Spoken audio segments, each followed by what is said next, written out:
Hello, Watch Your Chat here with your reminder that life is short. Buy the watch. Today we're doing a 2-year review of my Rolex Submariner. I'll discuss whether it's worth it or not and share some of my experiences. So let's get into it. So was it worth it? What a watch is worth is all quite subjective and it's a matter of perspective really. But for me, the answer is yes, it was worth it. And the reason being is that I'm a rough and tumble kind of guy. I like to keep things simple, but from time to time, I don't mind something a bit fancy. And this watch does tick those boxes. So it's very robust. It's solidly built. Whilst it's not super light, it's actually quite well balanced for a steel watch. And it really hugs the wrist well. Just the down the barrel shot there. So I think a large part of the comfort is this oyster bracelet and how well suited it is to it. The brushed finishing really eats up the wear. The ceramic bezel, a lot of people like the more classic dimensions of the 20 mils, the 40 mil case, and the older aluminium sort of inserts, some of the classic design cues.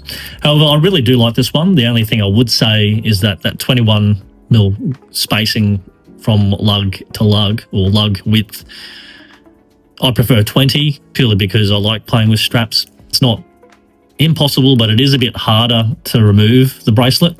Having said that, this watch largely leaves on the bracelet despite it being a strap monster because it just wears so well. Despite hitting it from time to time and dinging it, I actually haven't really noticed any big signs of wear and it just eats it up really well. I've taken this to the beach, I've gone to the ocean, I've gone diving, I've played sports with it. You can put it in the sand. It's just a really good watch that suits my lifestyle.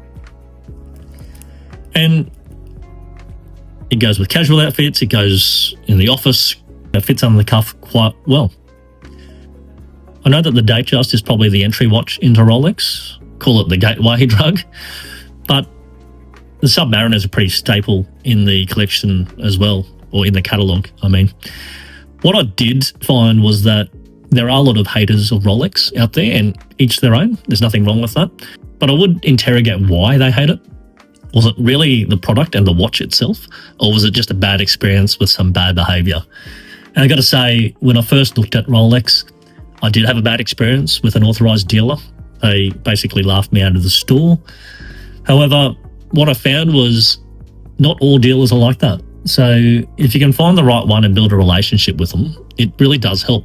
So I think it's really the dealer, not necessarily the brand itself, because at the end of the day, Rolex is a manufacturer, they distribute product, and then it's up to others to sell it. And their behaviour should not put you off.